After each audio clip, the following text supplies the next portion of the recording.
leaks for chapter 249 are out, and oh boy, are they spicy. Say that you weren't going to cover every chapter of JJK when it released? Yeah, I did. JJK's basically become a bi-monthly manga. I feel way less bad about doing a chapter review every single time we get a new chapter. Now, technically, have I been posting some non-new chapter related JJK content recently? Yeah. And therefore, has the page definitely become a little JJK heavy?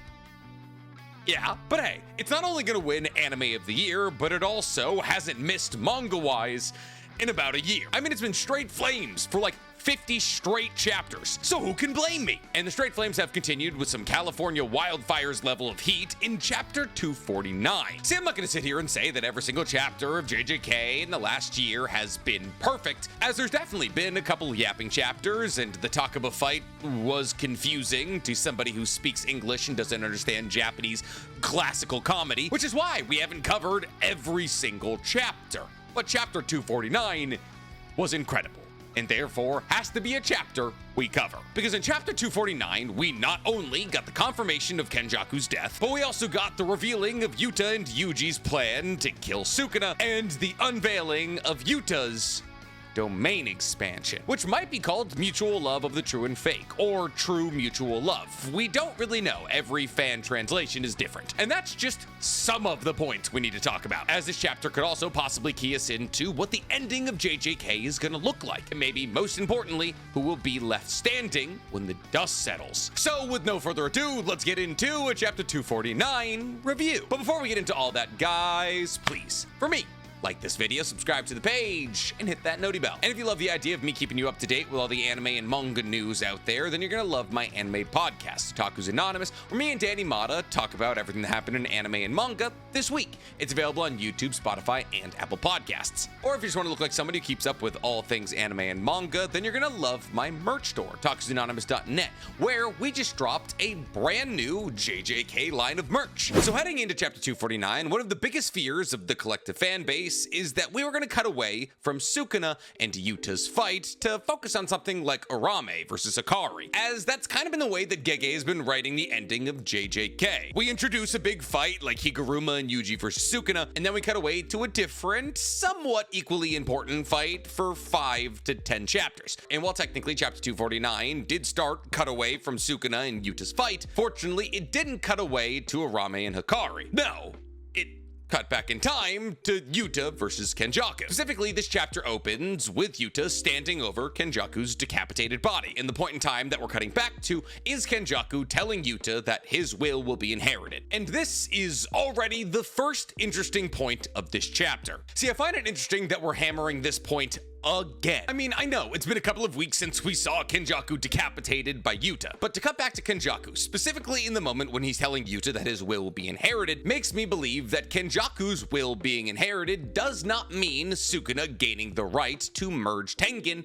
with Japan. But more on that in a second. After we relive this touching moment between Kenjaku and Yuta, Kenjaku/Geto's body loses controls of all of the cursed spirits that he has stored inside of him. However, this was an eventuality that Yuta and the Kusakabe Coalition had prepared for, and is actually revealed to be a little bit later the reason that Yuta was sent instead of Maki, who we'll talk about in a second. But since every single curse that Kenjaku/Geto's body was able to manipulate was flying out of his now decapitated body, an amount of curses comparable to the amount of curses released on the Night of 1,000 Curses comes out of Kenjaku's body. And thus Yuta and Rika have to battle against all of these released curses. And while Yuta is cutting down hundreds, if not thousands, of lower level curses, we see the decapitated Kenjaku telling Kogane to create a new rule. And that rule is that Sukuna can initiate the merger. And after the creation of this rule, Kenjaku refers to the rule itself as insurance, which makes sense, but it's also an interesting choice of words, because Kenjaku isn't saying that by giving Sukuna the ability to initiate the merger between Japan and Tengen, that Sukuna is inheriting his will. He simply says that the ritual of succession has already been completed for Sukuna, and that by overriding King, who is the parent of the merger by altering the rules of the culling game,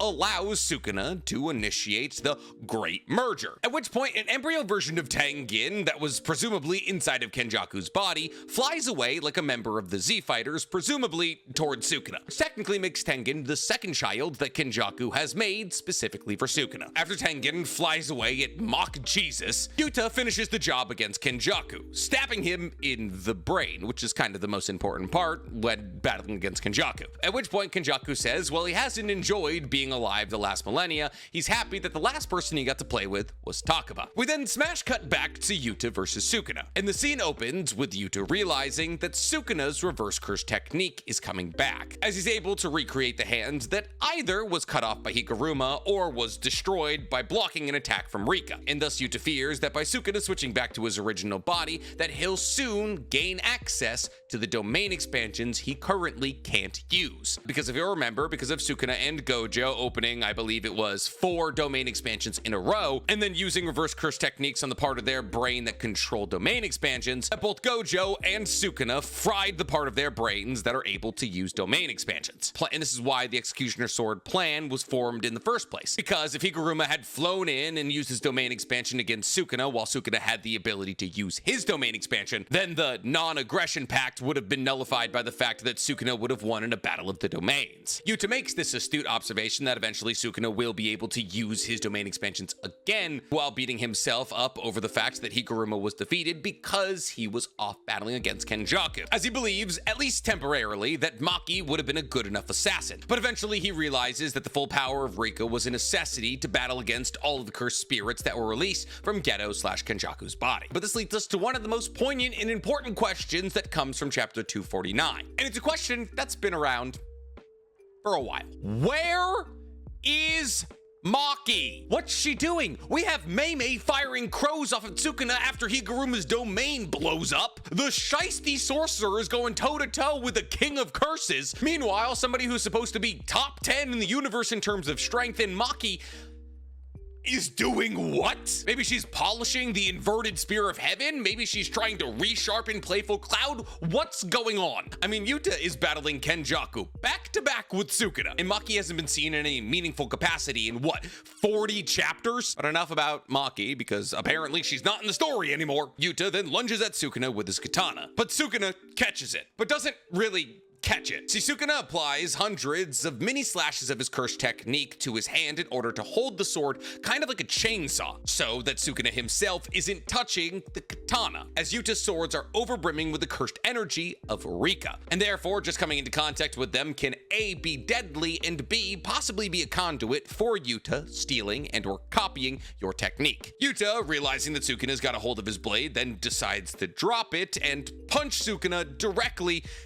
in his tummy mouth. He then re-grabs the katana and slides behind Sukuna to slash him while Rika is throwing a vending machine at him. And imagine if that's what did him in. A couple bottles of Ito and corn chowder being thrown at him at Mach 7 by the Queen of Curses. A fitting his end to the story as I could ever imagine, I guess. But Sukuna fends both the slash from Yuta off and the vending machine from Rika off, and thus Yuta decides to go to plan B, to use something that he's been waiting to use in a battle as important as this, his domain expansion, which is maybe called Mutual Love of the Real and Fake. But once again, all the fan translations are different. Really, the only thing they all agree on is the fact that true, mutual, and love pop up in any of the different iterations of the title. And this domain is massive, quite possibly the biggest we've ever seen outside of Sukuna's. However, unlike Sukuna's domain, this domain appears to have a barrier. See, this domain circles Yuta and whatever's around him with massive strings tied together. And it appears as though these massive strings that are tied together are the confines of the barrier of the domain expansion. On top of this, the domain blackens the sky and litters the ground with thousands of katanas. In fact, if you're a fan of Fate, this domain is eerily reminiscent of Archer's reality bubble from Fate Unlimited Blade Works, in that it litters the ground with thousands of potential weapons that archer can use in the battle against whoever he brings into the reality marble with him. Now, since Sukuna still, at least so far as he wants us to think, hasn't recovered the ability to open his own domain expansion, he has to use a technique that will nullify the sure hit factor of Yuta's domain. And since he is incredibly old, the technique he decides to use is Hollow Wicker Basket. But this is exactly what Yuta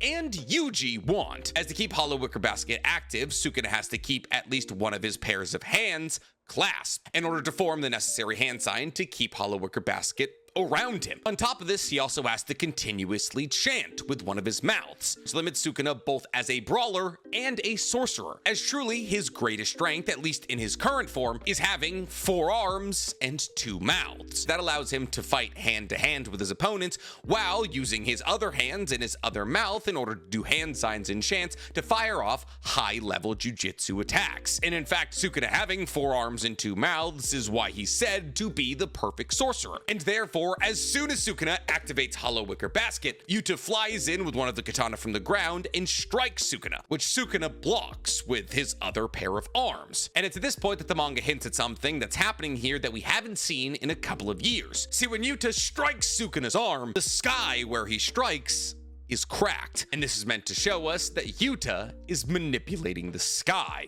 a technique that he copied from inarguably his hardest fight in the manga outside of the one that he's about to be embroiled in, his battle against Takako Uro, the reincarnated sorcerer whose cursed technique allowed him to bend and alter the sky and use techniques like Thin Icebreaker, where instead of striking somebody with an attack, you strike the sky in front of them, and by shattering the piece of sky in front of them, that piece of sky acts like a thin piece of ice. And by destroying the sky that they're currently occupying with your attack becomes more powerful. Which is why Sukuna is sent flying backwards and half of his face is left torched from the slash. Now, after Yuta uses this katana to slash at Sukuna, it fades from his hand, which shows us that Yuta can only use every single one of these katanas on the ground one time. But that makes sense, especially for Yuta, as if you remember in Chapter 0, Gojo gave Yuta a katana to funnel Rika's cursed energy into. However, when Yuta ever got serious and tried to use his katana, he would funnel too much cursed energy into it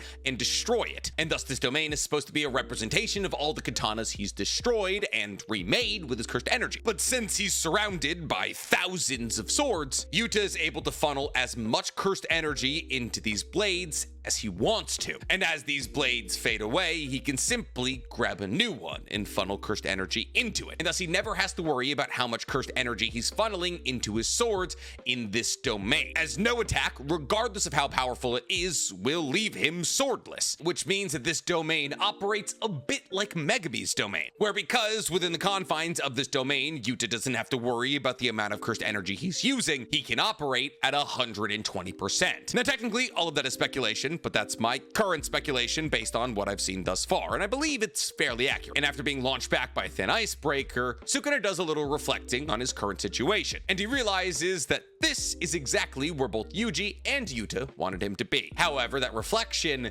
kind of loses me. So I'm going to read you what Sukuna says here, and we're going to go over the parts that lose me a little bit. Sukuna says, and mind you, this is a fan translation, and a couple of these question marks that I have will probably be cleared up by the official translation, which is always what you should read, but in this business, if you're not first, you're last. But back to Sukuna. Sukuna says, the sure hit curse technique that's bestowed on this domain, parentheses, probably Angel's curse technique, end parentheses, is forcing me to continue using Hollow Wicker Basket, thus preventing the use of half of my arms and half of my mouths. Now, a lot of what Sukuna just said there makes sense, and we've already explained why it makes sense. Sukuna has to use Hollow Wicker Basket to counteract the sure hit factor of Yuta's domain. That makes sense. We know that. And in order to use Hollow Wicker Basket, 2 of his hands need to be clasped together and 1 of his mouths needs to be chanting. Cool.